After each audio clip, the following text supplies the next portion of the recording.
that, you know, anyone at any age and any stage in life could feel it. You don't have to be a parent, you don't have to be a grandparent. You could be just as a human being, you could feel that how painful something experience like this could be for people that have been through it and had to endure it, not only for those few years that was a wartime, for the rest of their lives basically, to live with all those memories and all those lost. But we're here today 70 years later. 70 years later, yes. And you would say, okay, so after such experience, after such a horrible thing, people will learn their lesson. Nations, people of the world would see what evil could do. How much a person could be evil. But then you look around. You see that there are today, 70 years later, there are nations in this world that they say, we want to finish the job. We want to finish what Hitler didn't finish. Nations like Iran, who's at one time and at one side they deny that such thing ever happened. They say it never happened. All this is made up stories. While they're preparing to make another Holocaust, to acquire atomic bomb, which they, without any hesitation, they say what they want it for, to wipe out Israel and Jewish people off the map of the world.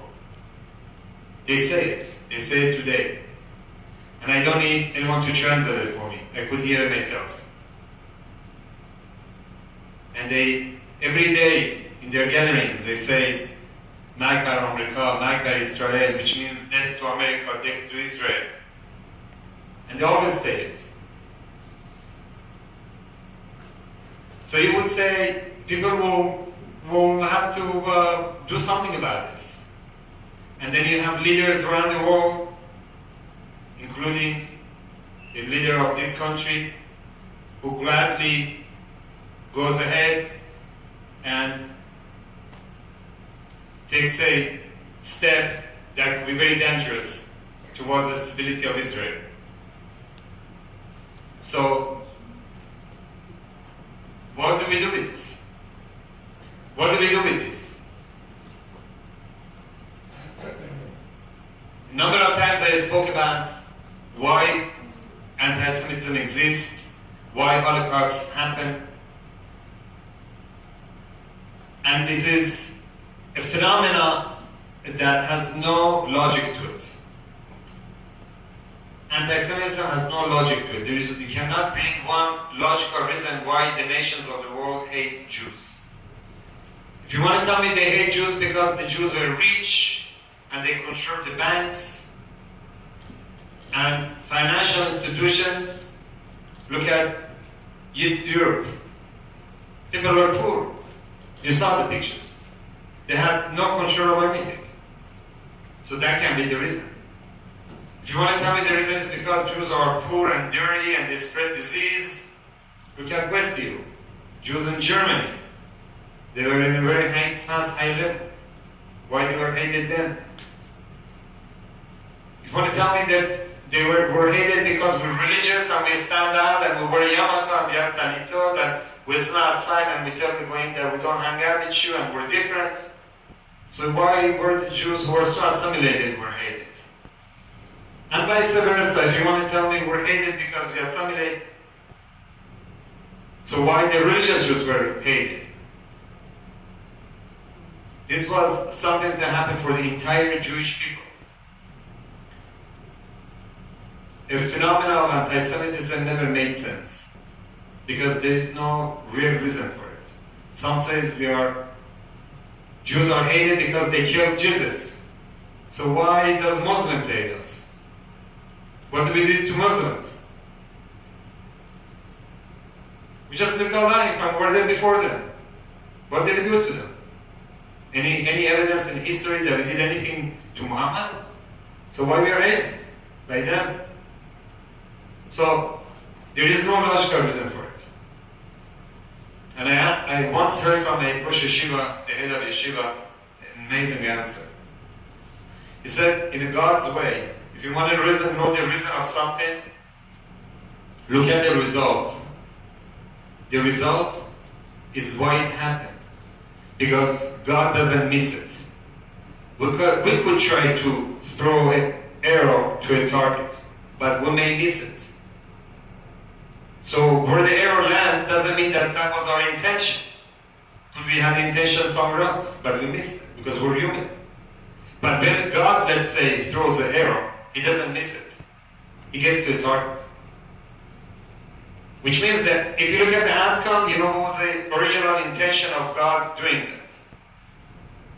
So what is the outcome of every act of anti-Semitism? What happens when there is anti-Semitism?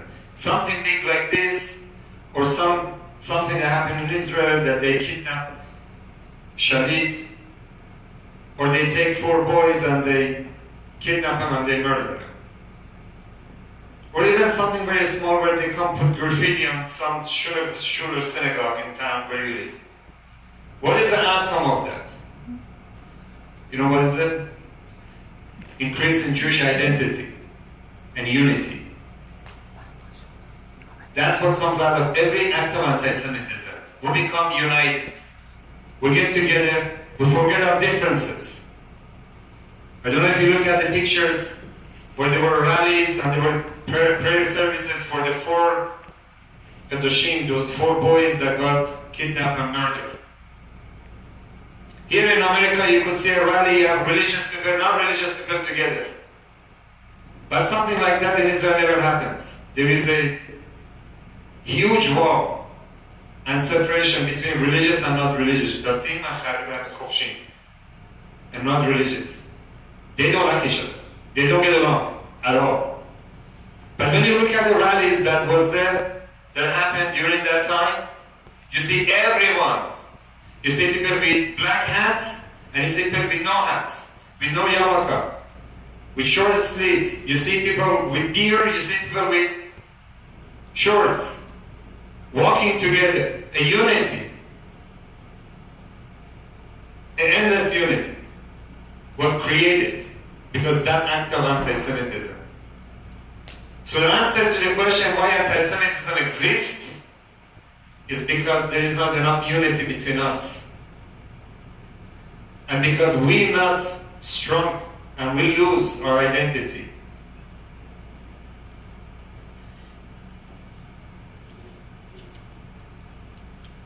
You know what is the first thing Hitler did? He put one of these on everybody's dress. One of these.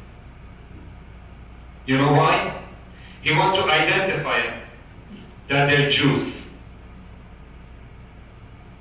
You know why? Because we weren't identifying ourselves enough that we're Jews, and here Hitler has to come and remind us that we're Jew. If this was here, and there was a unity between us, there would have no need for Hitler, or for Khomeini, or for Khamenei, or for Ahmadinejad, or for Haman, or for all the enemies that in all generations came to kill us and destroy us. All what it takes is for all of us to love each other and to be together and be proud that we're Jews. Be proud of who we are. Guys, this is why Hitler came. He took every Jew to 4 generations back and said, 4th generation before you had a Jewish blood in you, you're a Jew. Put one of these on your shirt.